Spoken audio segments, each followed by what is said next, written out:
Seus pais já haviam ido dormir, e não se deram conta do adiantado da hora em que o moço retornara.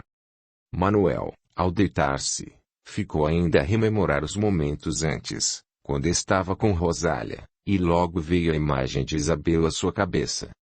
Por mais que tentasse, não conseguia conciliar o sono, e apenas bem tarde, no meio da madrugada, vencido pelo cansaço, finalmente adormeceu. Porém, seu sono foi agitado, sonhou muitas vezes que beijava Isabel e o rosto dela ia se transformando no de Rosália. Manuel acordou sobressaltado, e um arrepio de pavor percorreu-lhe todo o corpo.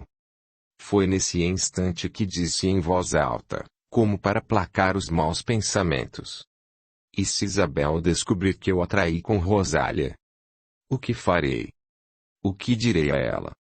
Não posso perder a mulher que amo, por um ato inconsequente. Vou me afastar de Rosália de uma vez por todas, para não ter que correr o risco de perder Isabel." Manuel não viu, mas um vulto que estava a seu lado, sorrindo, disse: "Não se preocupe. Você não vai perder Isabel, pois ela é para você. Você não estragou seu sonho, fique tranquilo." Manuel sentiu as palavras daquela entidade que estava a posto, e disse para si mesmo: Eu não vou perder Isabel. Rosália não vai mais me procurar, pois se fizer isso, vou ameaçar contar a todo mundo que ela se comportou como uma meretriz, e aí ela vai chorar por ter perdido a reputação. Eu sou homem, mas quem deveria ter se guardado era ela, que tinha muito mais a perder que eu." Nesse momento, Manuel virou-se em sua cama, e depois de passar alguns minutos pensando no sonho, logo adormeceu, e dessa vez não mais sonhou com a figura de Rosália. No dia seguinte, Dona Isaltina, ao ver o filho, perguntou: "Meu filho, não o vi chegar. A que horas voltou para casa?" "Não sei, minha mãe. Era um pouco tarde, mas pode ficar tranquila que não perdi a hora, e estou bem." "Não sei se está tão bem assim, meu filho. Veja suas olheiras." "Brigou novamente com Isabel?" "Não, mãe, aliás, nem vi Isabel ontem." "Lembra-se que eu iria sair com Rosália?" "Ah, sim, meu filho." "E como foi o encontro com essa moça?" "Bem." "Só isso que você tem a me responder, meu filho?" "Ora, mamãe, tire esse grilo de sua cuca, pois está tudo bem." "Tomei sorvete com Rosália e ficamos conversando no portão de sua casa." "Meu filho, ou você não sabe mentir para sua mãe, ou sua mãe é muito esperta." "Aconteceu alguma coisa, sim, mas se não quiser contar, tudo bem. Mas saiba que sou sua melhor amiga." "Tá tudo legal, minha mãe. Agora vou ter que ir, afinal hoje começo no meu mais novo posto dentro do escritório." "Vá com Deus, e juízo. Procure ser ainda mais esmerado com o trabalho que antes, e mostre a todos que você é digno dessa promoção." "Não se preocupe, mãe, vou mostrar sim. Aliás, sabe que a Cleusa ficou mordida de ciúme com o meu progresso no escritório." "Meu filho, escute sua mãe. Não faça nada para atiçar a ira dessa moça. Ela está se sentindo injustiçada, afinal é a funcionária mais velha do escritório. Portanto, continue a tratá-la com respeito, e assim ela verá que Dr. Cavalcanti sabia muito bem o que estava fazendo quando o promoveu. Trate a moça com respeito, pois assim ela não terá coragem de fazer nada contra você." "Está bem, mamãe. Agora tenho que ir, afinal, vou me sentar ao lado da mesa do Dr. Cavalcanti. E saiba, minha mãe, que ele jamais se arrependerá de ter me promovido. Provarei que fez a escolha certa." "Isso mesmo, filho, faça isso, mas procure ser humilde e tratar todos com bondade. Sei que agora só receberá ordens do Dr. Cavalcanti, mas não pise em nenhum de seus colegas, pois se surgir algum problema elas se unirão e o ajudarão." "Sim, senhora. Mas agora me deixe ir, pois tenho muito que fazer, e principalmente muito que aprender com o dono do escritório." E assim, Manuel saiu à rua, correndo, pois não queria chegar atrasado em seu primeiro dia como assessor do Dr. Cavalcante. Porém, uma moça o esperava do outro lado da rua. Ao vê-la, Manuel logo constatou que se tratava de Rosália, mas fingiu não percebê-la, e deixou para atravessar a rua mais adiante, quando de repente ouviu: Manuel! Ei, Manuel! Contrariado, ele olhou para o lado de Rosália e gritou: Rosália! Desculpe-me, agora não posso dar atenção a você, estou atrasado. Posso te esperar na hora do almoço? Não. Minha mãe quer que eu vá almoçar em casa. E ao dizer essas palavras o jovem finalmente foi ao encontro da moça, e disse: Espero que me perdoe pelo que aconteceu, não sei como deixei a situação ir tão longe. Mas saiba que amo Isabel e pretendo me casar com ela, portanto não se atreva a contar a alguém o que houve entre nós, pois quem vai ficar na boca do povo é você. Afinal, você é mulher, e a corda sempre arrebenta do lado mais fraco. Eu não estou aqui para cobrar nada, Manuel, muito menos rememorar a noite de ontem. Apenas vim entregar-lhe a carteira que você deixou cair em frente ao meu portão. Meu irmão encontrou, e eu vim apenas devolver. Manuel estendeu a mão, sentindo-se constrangido, e nesse momento sentiu vergonha por ter sido tão grosseiro com Rosália, pois no fundo sabia que era uma boa moça. Rosália entregou a carteira ao rapaz, e com lágrimas nos olhos disse: Se não quer me ver mais, é um direito seu, mas não pense que seria tão baixa a ponto de prejudicar seu namoro com Isabel. E tem mais. A partir de hoje, você não me verá nem mesmo por fotografia. E se porventura me encontrar, faça de conta que nunca me conheceu. Manuel sentiu morrer uma lágrima em sua garganta, e parado ficou, olhando a moça se distanciar. Seguiu pensando, até o escritório, o quanto fora duro com Rosália. Afinal, na noite anterior ela havia lhe concedido toda sua intimidade. Sentiu-se então um verdadeiro cafajeste, que abusara da moça e a dispensara no dia seguinte. Com esses pensamentos, chegou ao escritório, cumprimentou todos e seguiu diretamente para sua nova sala próximo ao Dr. Cavalcante. O patrão ainda não havia chegado, e Manuel, sentando-se em sua nova mesa, logo pegou um controle de uma empresa que Cavalcante havia deixado de propósito, para que ele cuidasse da demissão de um funcionário. E assim, começou a trabalhar, sem pensar mais em Rosália. Embora seu chefe ainda não tivesse chegado, ele logo deu cabo do trabalho. Foi com alegria que Cavalcante percebeu que havia feito a escolha certa, pois além de prestimoso, Manuel era muito inteligente. E assim o dia transcorreu tranquilamente.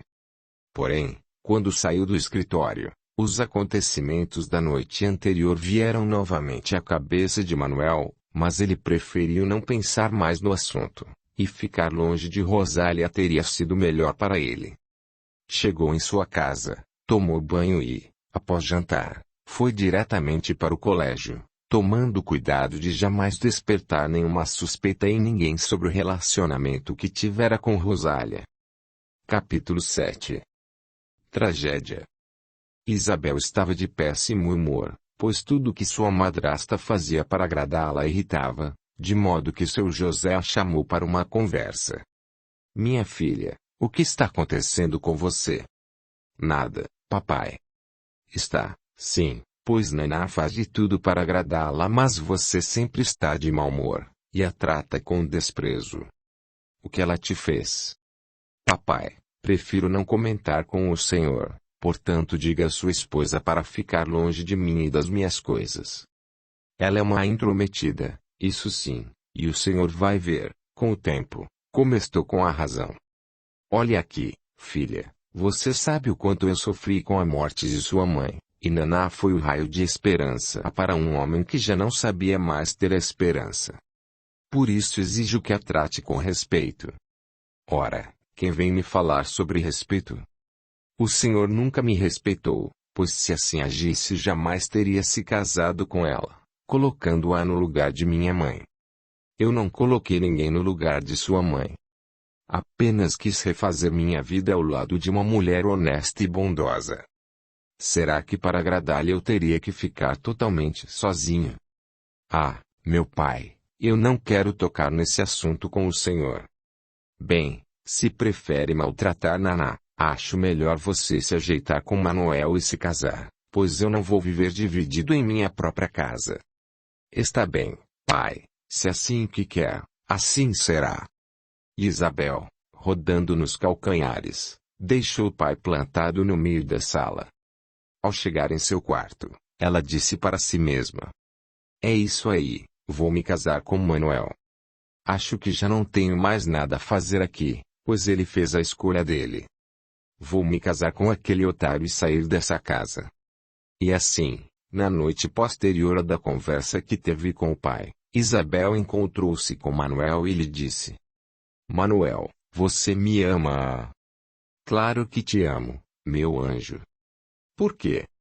Pois bem, quero me casar contigo quanto antes. O que me diz? Manuel, ainda tonto com a pergunta, sorriu e respondeu: você está falando sério, Isabel? Claro. Acha que eu iria brincar com uma coisa dessas? Manuel sentiu uma brisa enternecer seu coração, aproximou-se da moça e, beijando-lhe os lábios, disse: mas você só tem 16 anos. Será que teu pai vai aprovar? Bem, vou completar 17 no mês que vem. Além do mais, meu pai vai aprovar, sim, pois gosta muito de você. Bem, se assim, preciso comprar um terreno e fazer uma casa, pois onde iríamos morar? Eu não quero esperar tanto tempo, Manuel. Prefiro me casar contigo e alugar uma casa, e depois, você poderá construir outra. Mas eu só tenho 19 anos. Não acha que poderemos esperar um pouco mais? Não, Manuel. Estou decidida a me casar o quanto antes com você, mas se essa não é sua intenção, terminaremos o namoro agora. Manuel, sentindo sua cabeça atordoada, pensou que jamais poderia viver sem Isabel. Sendo assim, pegou na mão da moça e disse: está bem. Vamos falar com seu pai. Isabel sabia que Manuel era completamente apaixonado por ela, de modo que ousou arriscar, e, assim que o rapaz decidiu, ela sorriu com ar de vitória, pois aquele casamento seria o golpe de misericórdia em seu pai, que havia trocado por uma estranha. Manuel foi levado para o interior da casa, e seu José conversava sobre a ditadura, que era seu assunto predileto com Naná. Foi interrompido com a entrada dos dois jovens. Seu José, preciso falar com o senhor. Claro, filho, o que houve? Não houve nada, mas em breve haverá casamento, se o senhor permitir. Seu José não entendeu as palavras de Manuel, porém, olhando para a filha, logo entendeu por que o rapaz estava agindo daquela maneira. Bem, estou namorando há 6 meses, e como lhe disse na ocasião do meu pedido de namoro, eu tenho intenções sérias com Isabel. Agora acho que chegou a hora. Será que o senhor não me concederia a mão de sua filha em casamento? Por favor. Manuel, sei que é um bom moço, esforçado, sem vícios, mas não acha que tem de fazer certos preparativos antes de pensar em se casar? Seu José, fui promovido a assessor do senhor Cavalcante e estou ganhando mais.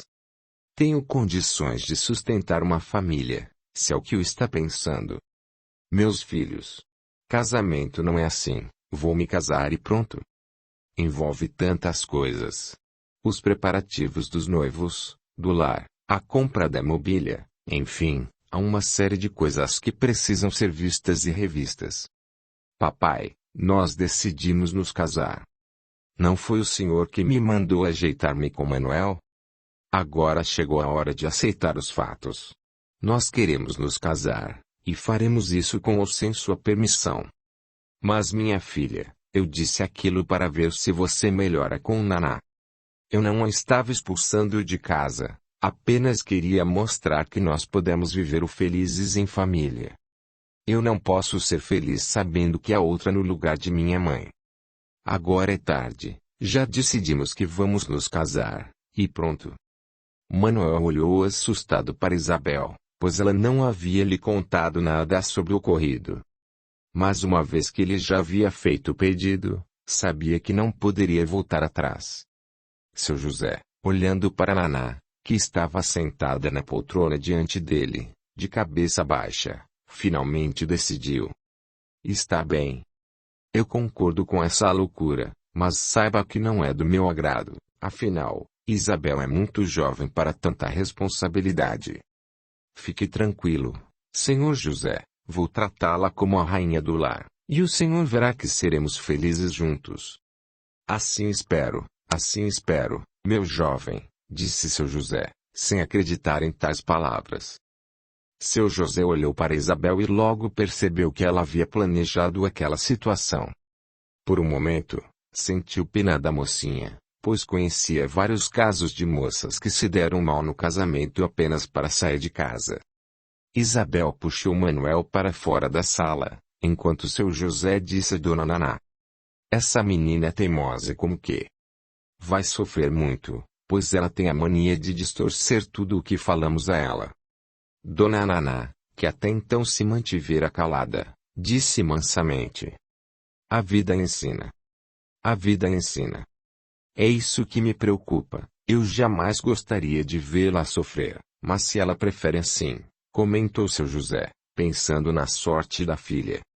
Zé, estive conversando com Dona Marta, e ela me disse que muitas vezes precisamos sofrer para evoluir. No caso de Isabel, é o que ela está precisando no momento. Entendo quando diz que gostaria de protegê-la, mas saiba que ela precisa passar pelo espinheiro para não mais sofrer a dor e o incômodo dos espinhos. O que a menina Isabel tem de aprender é que ela não detém o controle do universo, e que não deve tentar dominar você. Portanto, se ela escolheu isso para si própria, ninguém poderá mudar o rumo das coisas. Mas Naná, ela não gosta desse moço, e além do mais, vai fazê-lo sofrer também. Bem, pelo que pude ver, esse rapaz não ama a menina Isabel. O quê? Ele é louco por ela?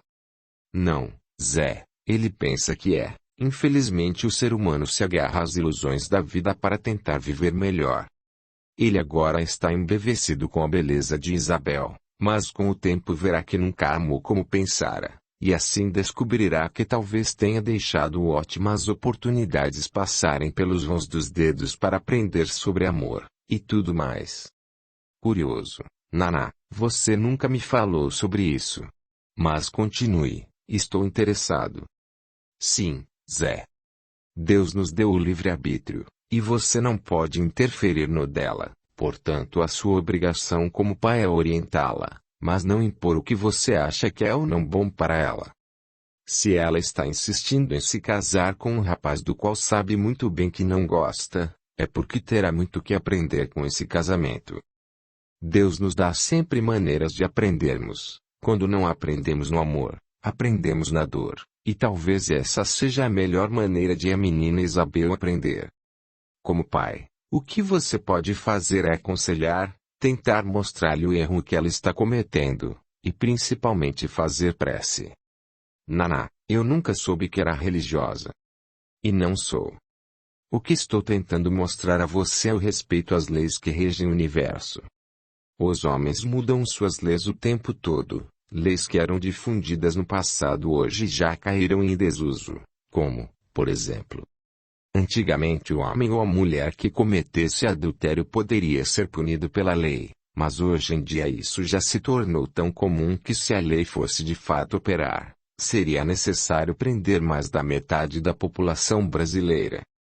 Mas as leis que são regidas por Deus, essas são imutáveis, e podem se passar anos, décadas, séculos, milênios que continuarão sendo sempre as mesmas.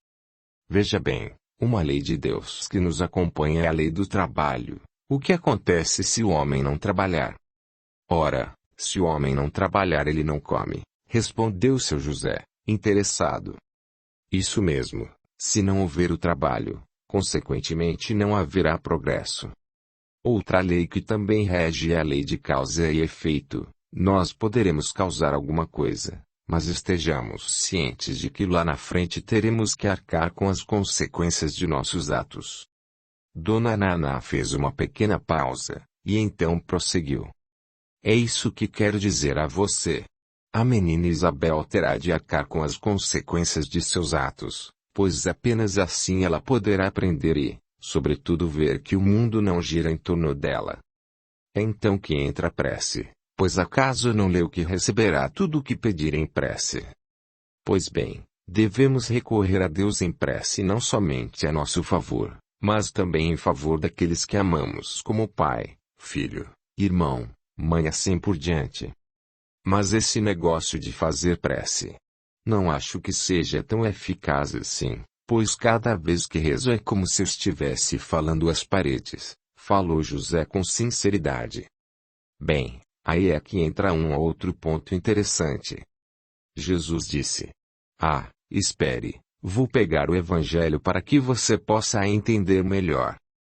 Quando orardes, não vos assemelheis aos hipócritas, que afetadamente oram de pé nas sinagogas e nos cantos das ruas para serem vistos pelos homens.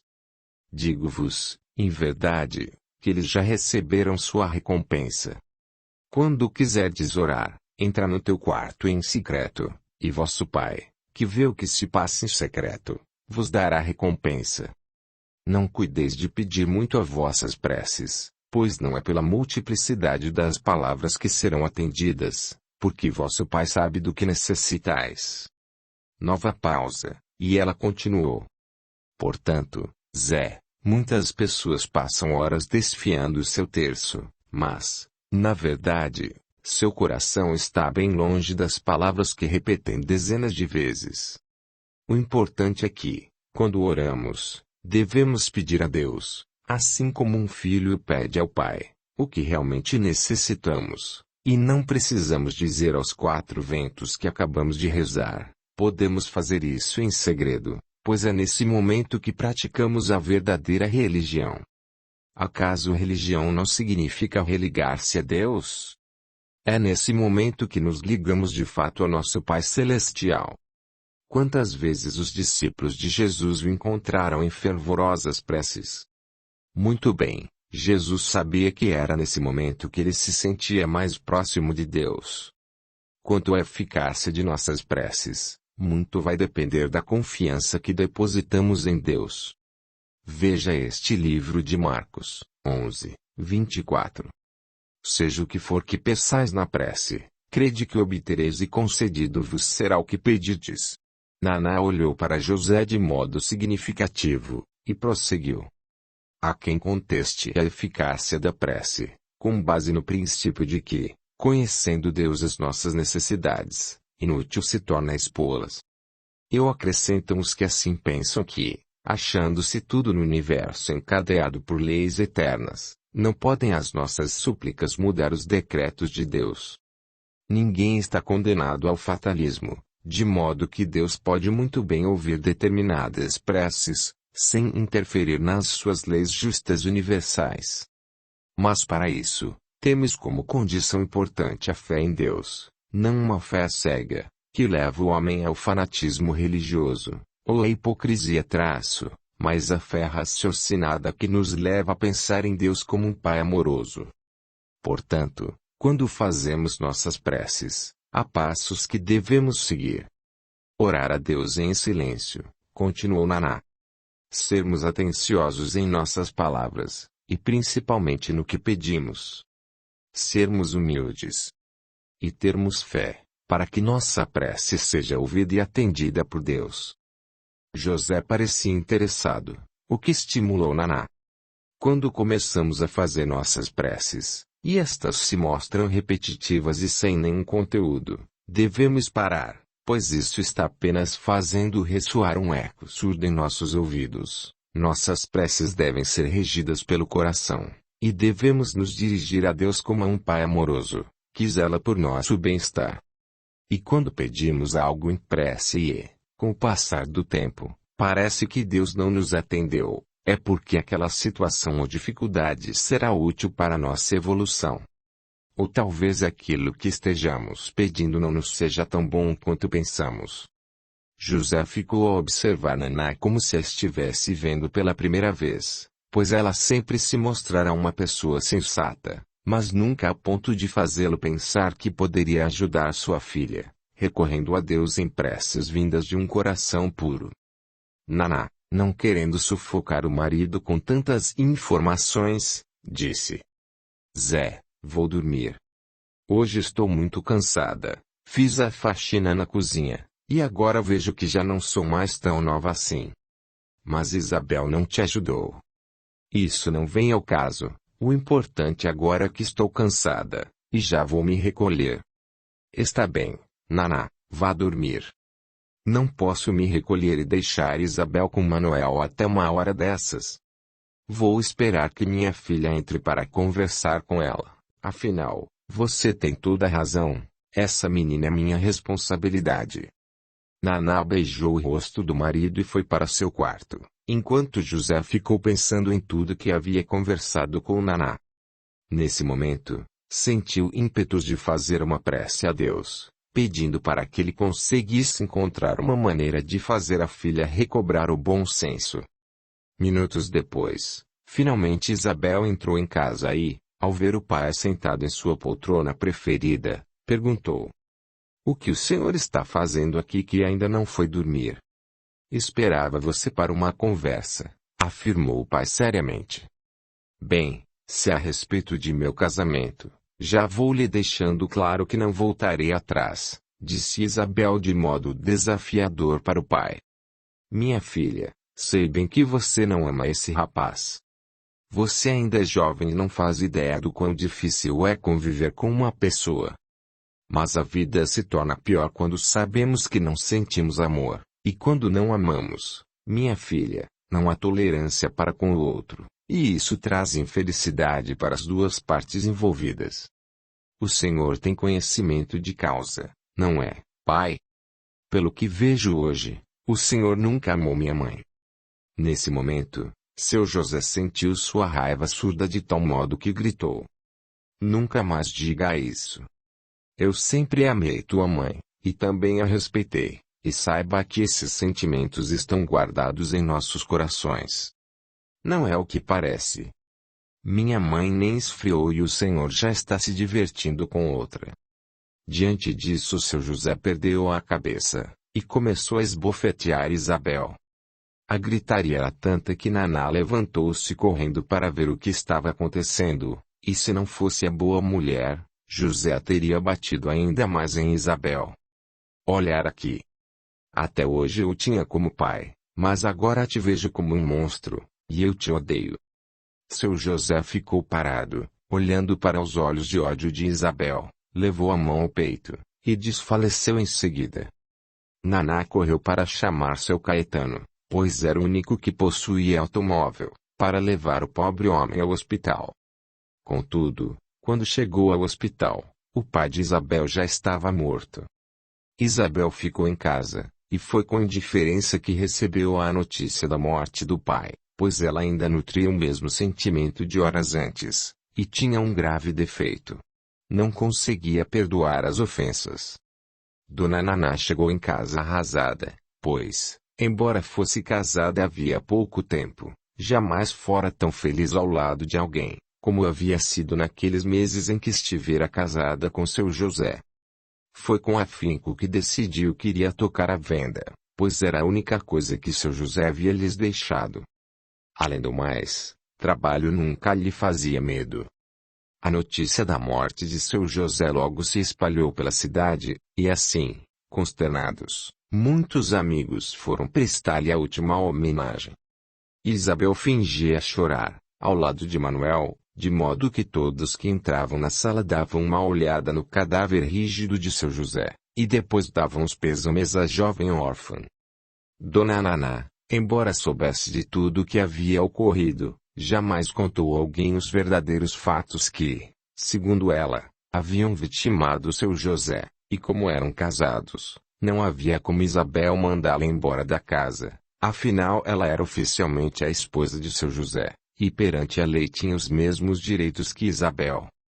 O velório contou com os parentes próximos do falecido, que moravam na cidade de Ponta Grossa, no Paraná, mas uma irmã de seu José olhava para Isabel com um olhar inquisidor, pois, como Neuza mesmo sempre dissera para o restante da família. Nessa história tem dedo de Isabel. Posso estar até enganada, mas essa menina não me engana. Por trás desse rosto e gestos de anjo, esconde-se um verdadeiro demônio. Audiolivro realizado pelo canal Surya Chand Audiobook. O restante da família dizia que Neuza estava implicando com a menina, mas a irmã caçula de seu José continuava a dizer a mesma coisa. Todos da família gostaram muito da postura digna de Naná, que cuidou de todas as providências para o velório e o enterro do extinto. E no enterro, ela falou, olhando para o caixão que baixava à sepultura, entre lágrimas, discretas e preces. Vá, meu José, sua missão aqui nesse planeta acabou. Agora você deve alçar novos rumos, para continuar sua evolução como ser espiritual que é.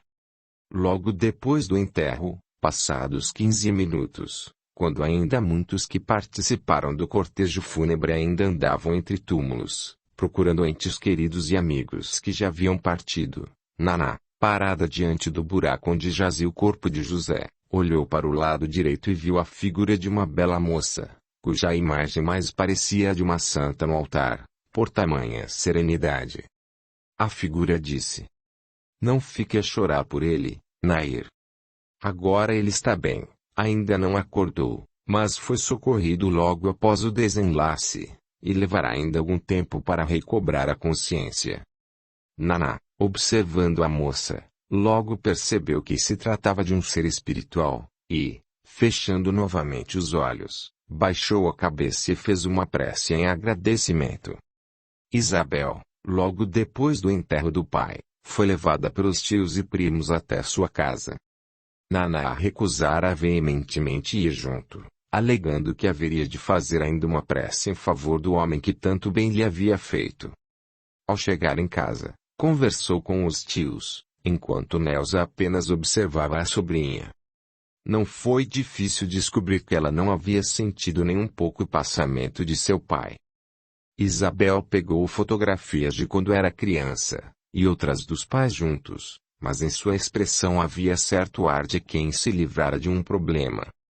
Manuel não pudera ir ao enterro e ao funeral de seu José, pois era dia de semana e ele não podia faltar do trabalho, ainda mais estando em seu novo cargo como assessor do Dr. Cavalcante.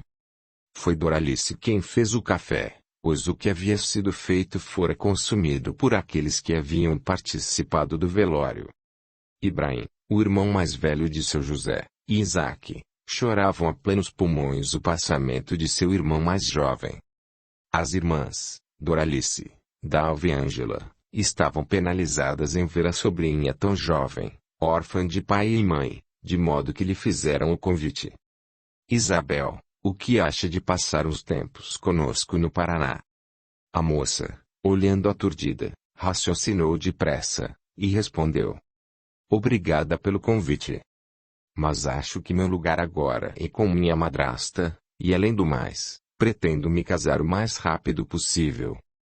Neuza, que até então não esboçara nenhuma palavra, finalmente disse, com sua língua ferina de sempre: Mas por que se preocupa tanto com sua madrasta, sendo que nunca gostou dela de fato? Isabel, tomada de surpresa, não teve resposta para a tia, que tratou de mudar de assunto rapidamente. Neuza sabia que havia cutucando a ferida da mocinha, e não teve dúvidas de que deveria ter uma conversa séria com Naná, pois talvez ela contaria algo sobre o infarto fulminante que vitimou seu irmão. Naná procurou tratar a todos com bondade, de modo que cada gesto irritava ainda mais a moça, porém, querendo ser a vítima da situação, a garota dissimulou sua irritação para com a madrasta.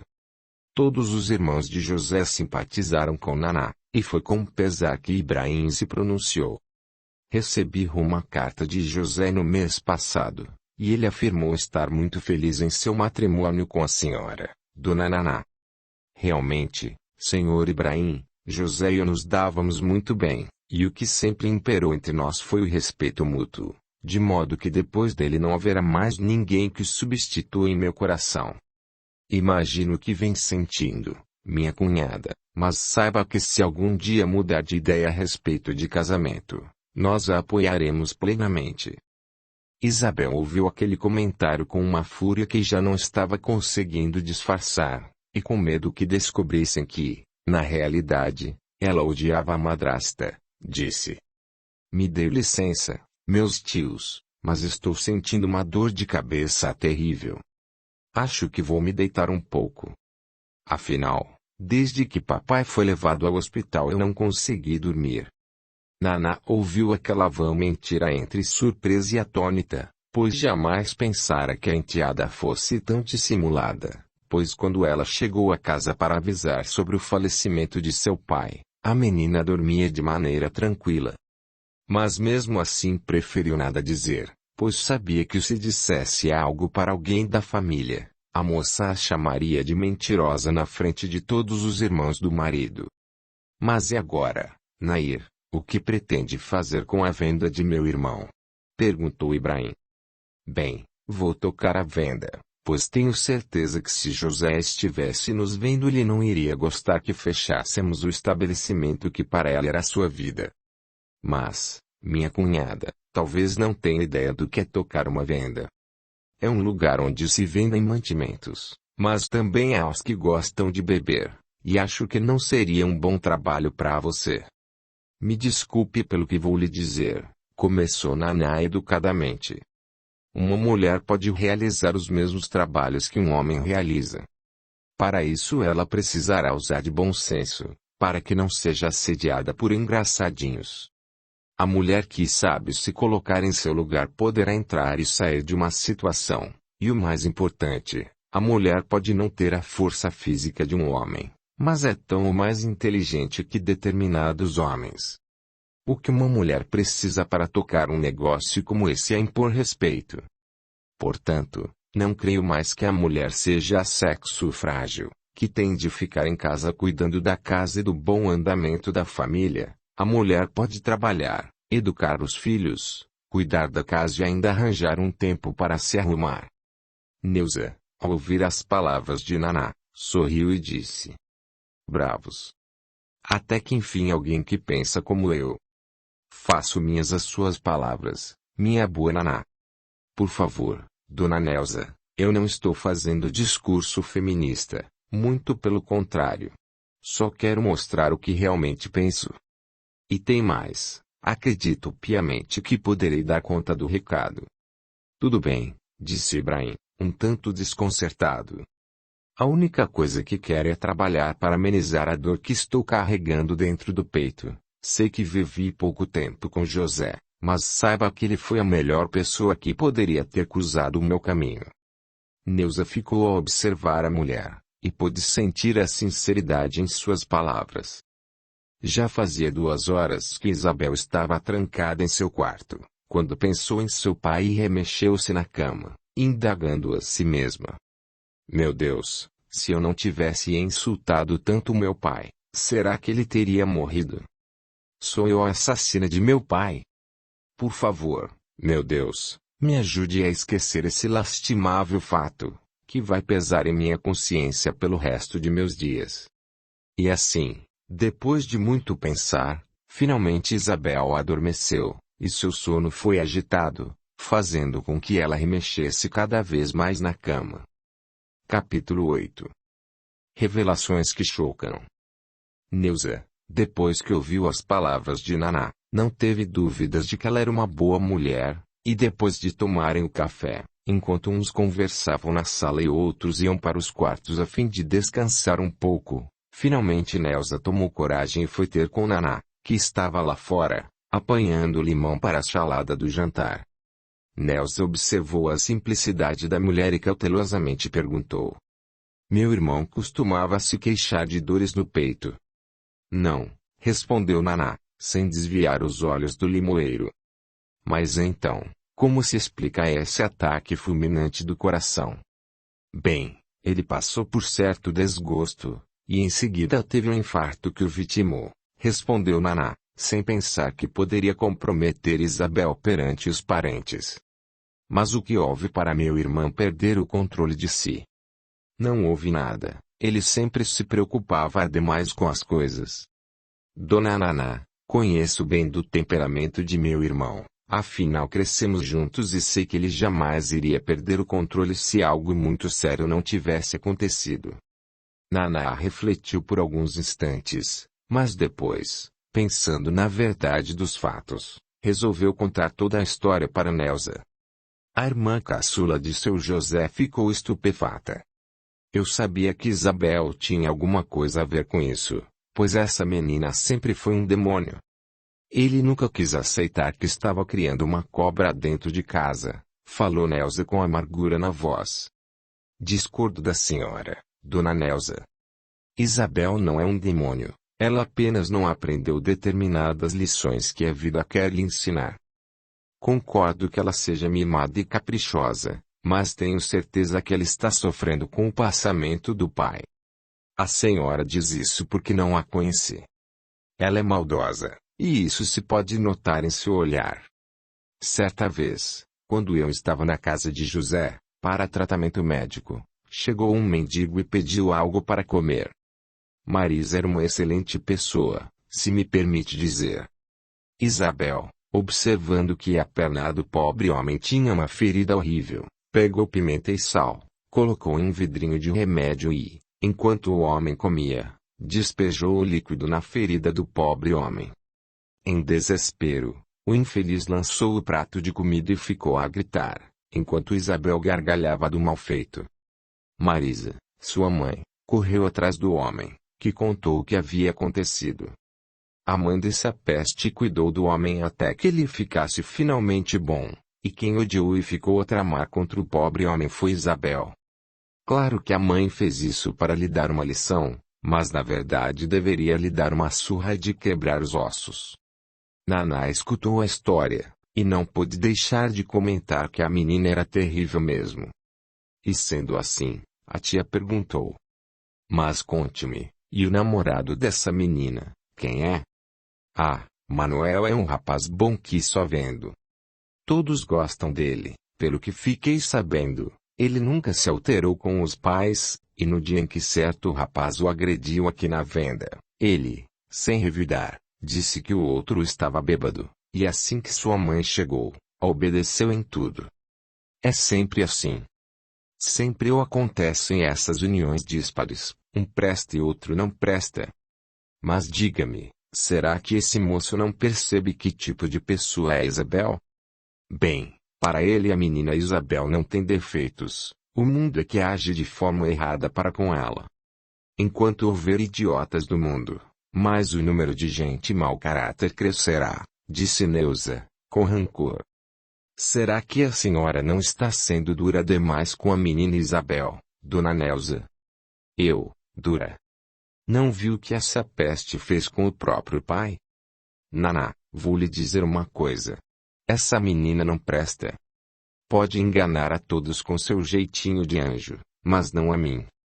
Seja como for, peço-lhe que não conte a ninguém o que houve com José, afinal, a menina jamais pensou que isso pudesse acontecer. Além do mais, ela não tem mais ninguém no mundo, está sozinha, portanto peço-lhe que contemporize e facilite as coisas para Isabel. Está bem, Naná, eu nada direi a meus irmãos, pela senhora. Mas por ela, tenho vontade de revelar a todos o quanto é mau caráter. Obrigada pela consideração, dona Neuza. Acredito que podemos ajudar Isabel a melhorar.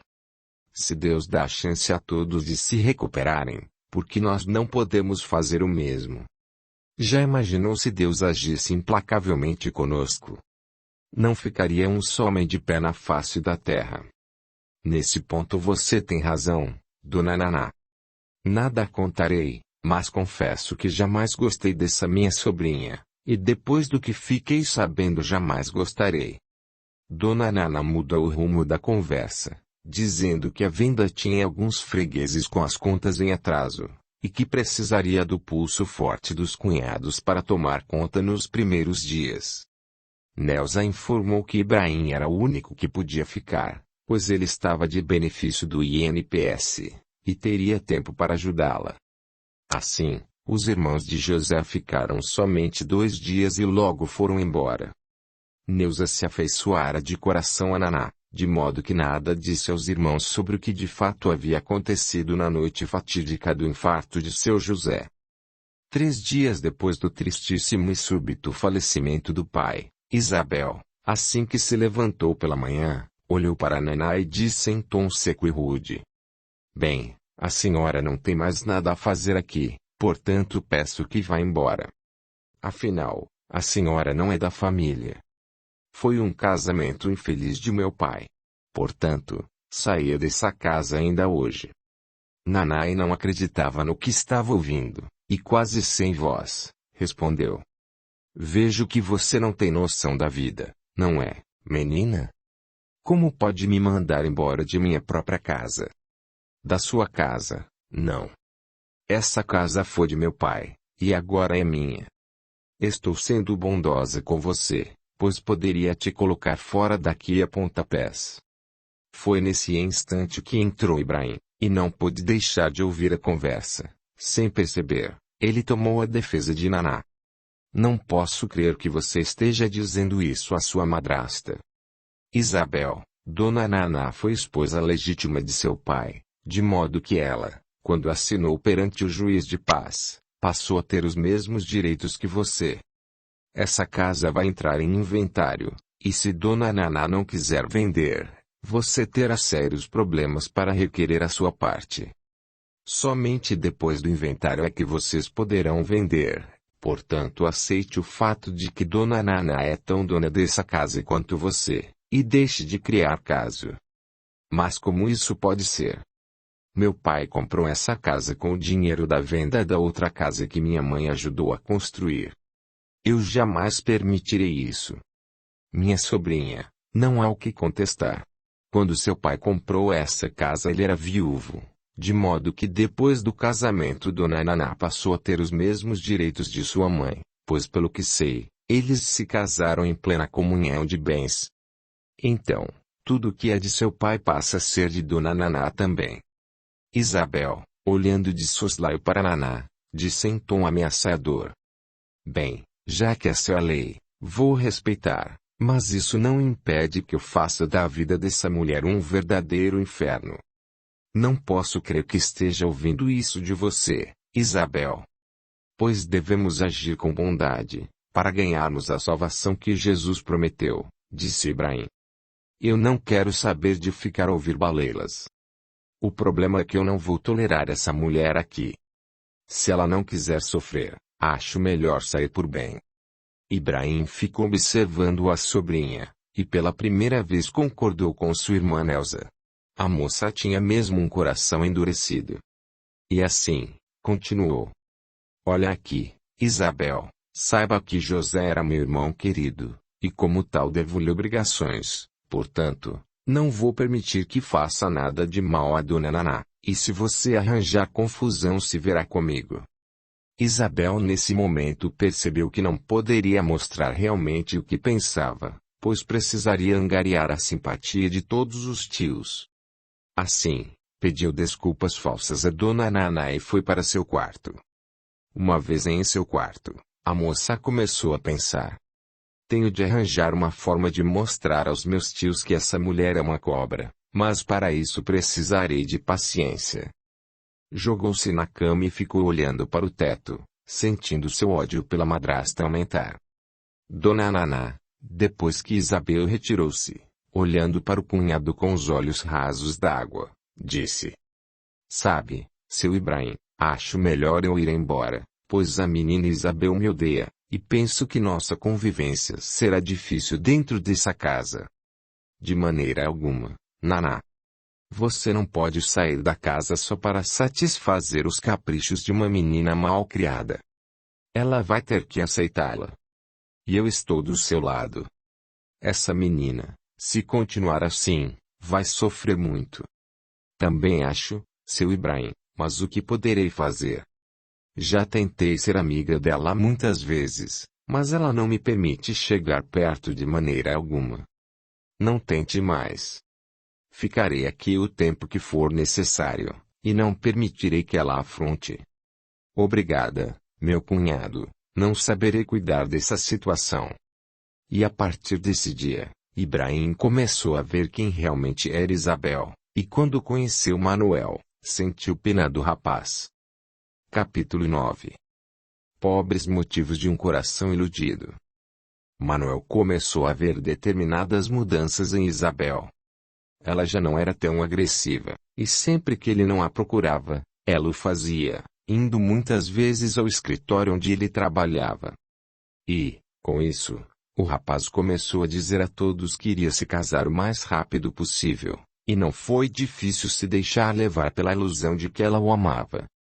Quem não gostava das maneiras da moça era Dona Isantina, que sempre manteve certa distância de Isabel. Costumava dizer: por trás de um rosto bonito, e um sorriso singelo, sempre se esconde um demônio. Manuel, que antes nunca havia sido desobediente, agora se mostrava rebelde e arredio para com a mãe, a qual vivia a acusar a moça pela transformação do filho. E os dias foram passando, até que Manuel finalmente avisou aos pais: Isabel e eu marcaremos a data do casamento para o mês que vem. Meu filho, como pretende se casar se não tem ainda uma vida definida? Sei que ganha bem, mas isso não é tudo. Você tem de comprar móveis, alugar uma casa, e sustentar uma família nos dias de hoje não é nada fácil. Mãe, pare de colocar obstáculos. Saiba que tenho juízo. Abrirei um crediário na loja de móveis e pagarei aos poucos. Filho, não há necessidade de fazer uma loucura dessas. Por que não se prepara e depois pensa em casamento? Mamãe, eu já estou com 19 anos, e não pretendo me casar velho. E isso farei, quer a senhora queira quer não. Deixe o menino, Isaltina, disse o pai do rapaz. Eu me casei com você com a mesma idade, e lembre-se de que nem sequer tinha uma profissão definida. O menino trabalha no maior escritório da cidade, e ganha bem, diga-se de passagem. Agora vai deixar de construir a família dele só porque você não gosta da moça. Por favor, entenda que quem vai viver com ela é Manuel. Realmente se casou comigo quando tinha a idade dele, mas se tivesse agido com um pouco mais de paciência, não precisaria passar por tudo que passamos no início. Ah, mulher, pare com isso. Nosso filho é um homem responsável e sabe muito bem o que está fazendo. Manuel ficou feliz por ter sido defendido pelo pai, e foi logo mudando de assunto, para que a conversa não se estendesse. Mas Dona Isaltina continuou insistindo no mesmo assunto. Meu filho, onde você vai morar? Não se preocupe, mãe, vou alugar uma casa e depois poderei construir a minha. Meu filho, comentou o pai, se quiser poderá fazer um pedido ao BNH. E sendo assim não precisará morar de aluguel. Foi então que Dona Isantina percebeu que perto do marido ela não poderia aconselhar ao filho a não fazer a loucura que estava planejando. Manuel era só felicidade, e como iria se casar, pediu ao Dr. Cavalcante permissão para sair todos os dias às 3 da tarde, para os preparativos do casamento. Assim, todos os dias depois das 3 da tarde estava junto de Isabel, o que para ele era motivo de contentamento.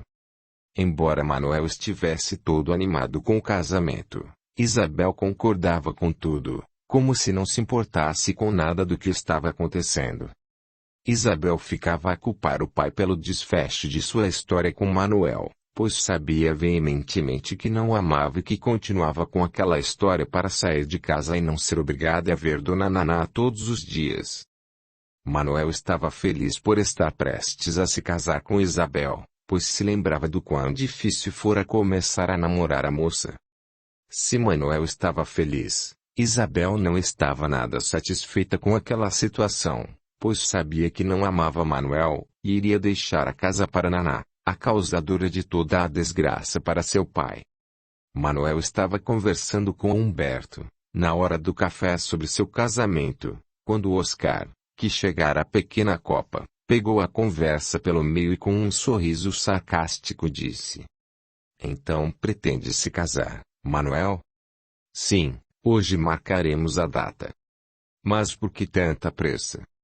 Bem, é que, como sabe, depois da morte de seu José, Isabel não consegue mais viver debaixo do mesmo teto que Dona Naná, que foi a responsável por tudo o que aconteceu a seu José. Não fale bobagem, disse Oscar sorrindo.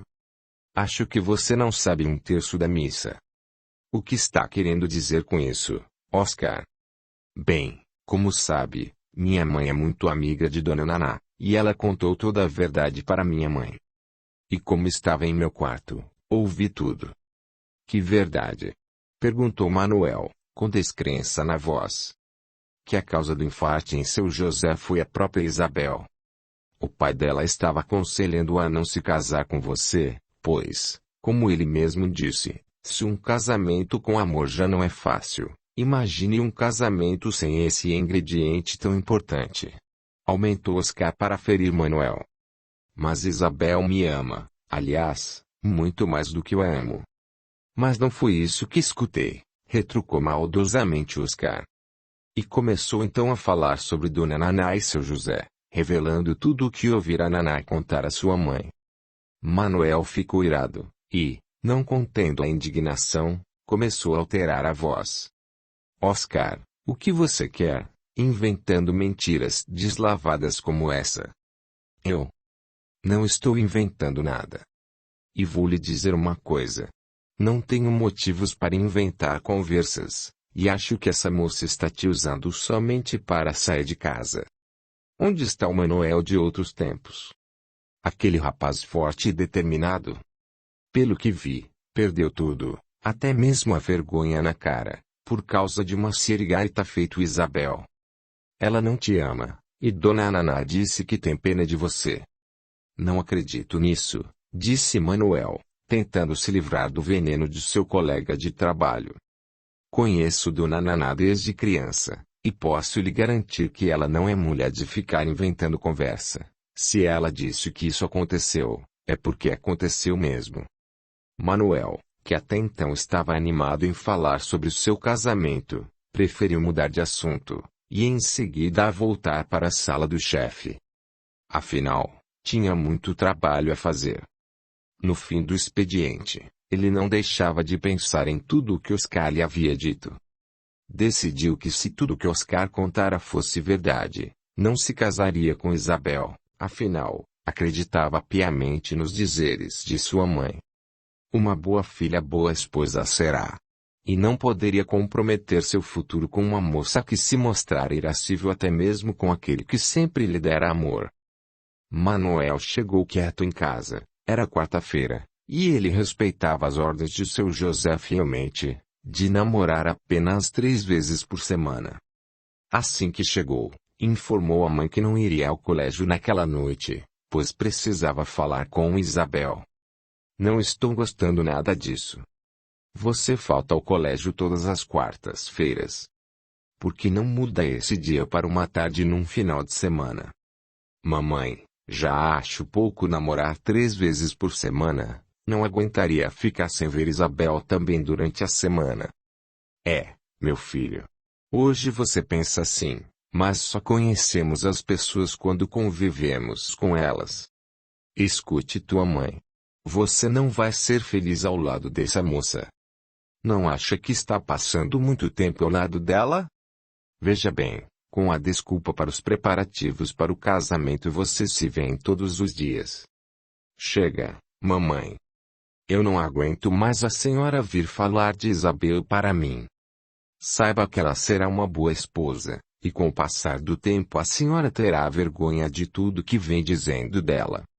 Tomara, meu filho, tomara.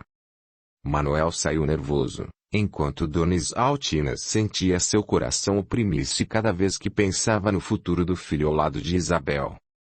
Manuel saiu de casa irritado com a mãe, e foi andando lentamente até chegar à casa de Isabel. Não queria chegar lá com a fisionomia carrancuda, mas não podia evitar, primeiro, um colega de trabalho que havia falado de Isabel para ele, e depois as recomendações da mãe, a qual o deixava mal-humorado. Ao chegar à residência de Isabel, deparou-se com Dona Naná, de quem ele não gostava devido a tantos comentários maldosos que Isabel fazia sobre a madrasta. Mas a pobre mulher, ignorando o fato de o rapaz não gostar dela, foi amável como sempre. Manuel sentia-se incomodado com a solicitude da mulher, mas preferia agir com discrição por razões de educação, e não deixava que Dona Naná percebesse nada. Isabel demorava o máximo possível para arrumar-se, somente para passar menos tempo ao lado daquele que se tornaria seu marido. Naquela noite, Isabel demorou-se mais que o costumeiro, deixando o rapaz impaciente. Foi Dona Naná quem lhe fez companhia, e levou uma xícara de café para o jovem.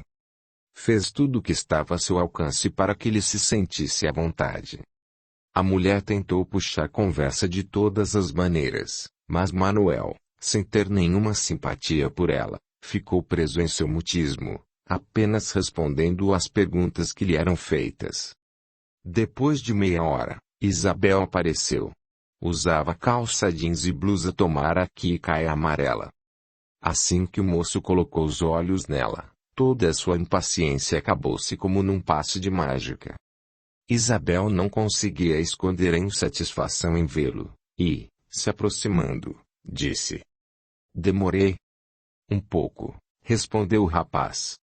"Eu estava me arrumando para você." Manuel riu embevecido, levantou-se e disse: "Vamos conversar lá fora." "Sim." E ele, oferecendo-lhe a mão, a levou para fora.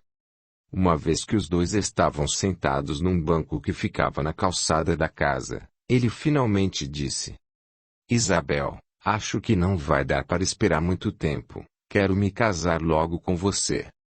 Isabel, tomada de surpresa, depois de alguns minutos de silêncio, disse: "Está bem. Vamos nos casar logo, pois eu já não aguento mais ficar nessa casa e olhar para a cara dessa mulher o dia todo. Sei que ela engana a todos com seu ar de boa samaritana, mas a mim não engana não. Se ela quer ficar com a casa, que fique. Preciso cuidar da minha vida." Manuel sorriu satisfeito, e logo perguntou: "E então, vamos marcar a data?" "Ótimo. Vou pegar um calendário lá dentro e então poderemos ver com calma."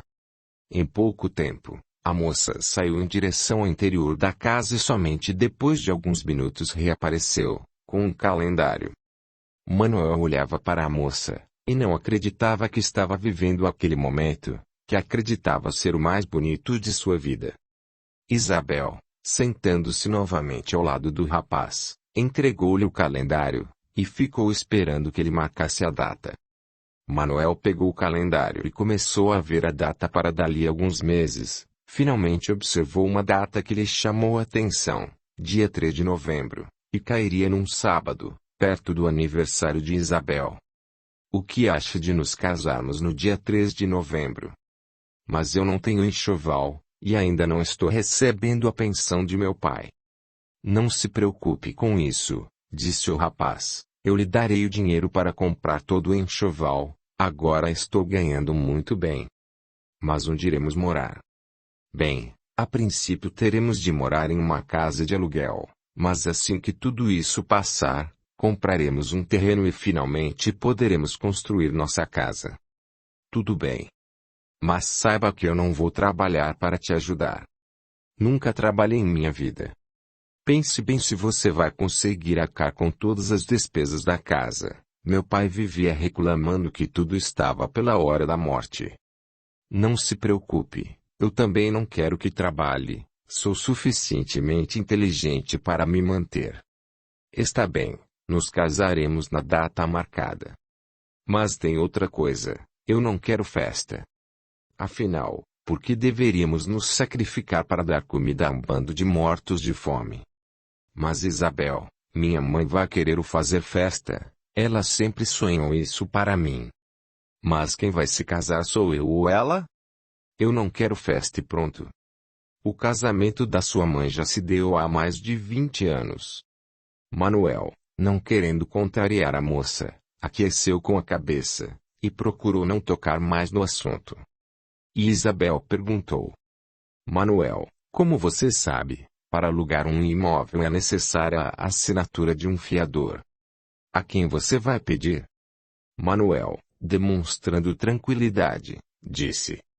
Já pensei nisso, e não se preocupe, pedirei ao Dr. Cavalcante, ele gosta muito de mim, e não vai me negar um favor como esse. Está bem. Já que é assim, eu te perguntarei mais uma coisa. Como comprará os móveis? Eu não quero levar nenhuma dessas velharias que temos aqui em casa para minha casa nova. Bem, eu tenho um dinheiro guardado, e meus pais não deixarão de me ajudar. Lógico que compraremos no início somente o necessário, mas assim que sairmos um pouco das dívidas, compraremos outros móveis do seu gosto. Olha aqui, Manuel, estou me casando com você porque quero sair de casa, não aguento mais essa vida. Mas esteja ciente de uma coisa. Espero que você me dê uma vida melhor do que a que eu tenho aqui, porque se for para me casar e levar uma vida igual ou até mesmo pior que essa, prefiro continuar onde estou. Manuel, olhando seriamente para Isabel, perguntou a queima-roupa. Isabel, você me ama? A moça, tomada de surpresa, ficou a olhar para o rapaz, quando finalmente respondeu. Eu não vou mentir para você. Eu não amo. Gosto muito de sua companhia, da sua sinceridade, mas sentimento nunca haverá. Aliás, eu nunca amei ninguém, a não ser minha mãe. Manuel, ao ouvir tais palavras, sentiu como se o aço frio de um punhal lhe penetrasse o coração, e com a voz embargada disse. Isabel, saiba que se quiser desistir de tudo poderá fazê-lo, mas me dê uma chance somente para que eu te ensine a me amar. E o que estou fazendo, Manuel? Acaso não estou lhe dando uma chance de me conquistar? Manuel deixou uma lágrima escorrer pelo canto do olho, ao que Isabel se mostrou indiferente. O rapaz logo mudou de assunto, pois não queria se ferir ainda mais, e procurando pegar na mão da moça, disse. Eu te amo, Isabel, e tenha certeza que o meu amor vai suprir a nós dois. Não se afiance nisso. Acho que os teus sentimentos são só teus, e os meus são só meus, portanto, é melhor deixar de sonhar, pois quanto maior o sonho mais dolorosa a queda. Manuel sentia-se terrivelmente triste, mas procurou manter o seu pedido. Ficaram conversando por mais uma hora, quando ela disse enfim que estava com sono, e queria entrar. Manuel ficou observando a moça sumir no corredor da casa, e depois de vê-la entrar, começou a andar lentamente, de volta para casa. As palavras de Isabel ficavam repassando em sua mente como um filme, e a cada lembrança de suas palavras, ele sentia o coração doer. Assim, sentou-se numa calçada próxima à sua casa. Em determinado momento, pareceu-lhe ter ouvido uma voz que vinha de perto de sua nuca. Não se case. Você vai aumentar a dívida que os une. Desista enquanto é tempo. Manuel, como a repetir aquelas palavras, disse. Não sei se devo me casar, mas se eu não me casar com ela, não me casarei com mais ninguém. E com isso, levantou-se e caminhou sem pressa até sua casa. Ao chegar, logo viu sua mãe, sentada na varanda, e sem se importar com a sua presença, apenas disse boa noite. Dona Isaltina, observando a preocupação do filho, chamou. Manuel, venha cá. Acho que precisamos conversar. Agora não, minha mãe, estou cansado e preciso levantar cedo amanhã. Eu sei que você tem de levantar cedo, mas isso não é um convite, é uma ordem. Sente-se aí. Já que você não tem um pai para orientá-lo, saiba que farei o papel dos dois. Percebo que desde que começou a namorar você perdeu aquele brilho que lhe era peculiar, aquela alegria. O que está acontecendo? Não está acontecendo nada, minha mãe, estou bem. Por favor, não subestime a minha inteligência. Te carreguei na barriga por 9 meses e te conheço como a palma da mão. Manuel, sentindo que as lágrimas iriam brotar de seus olhos, tentou levantar, mas logo foi impedido pela mãe, quando finalmente disse. Mamãe, Eu pedi Isabel em casamento, e escolhemos como data o dia 3 de novembro. O quê? Por que você fez isso, meu filho? Acaso desrespeitou a moça e ela está em apuros? Sabia que estavam resolvendo assuntos do casamento, mas não pensei que fosse para o próximo mês. Não, minha mãe, eu nunca toquei em Isabel. Então por que se sente tão triste?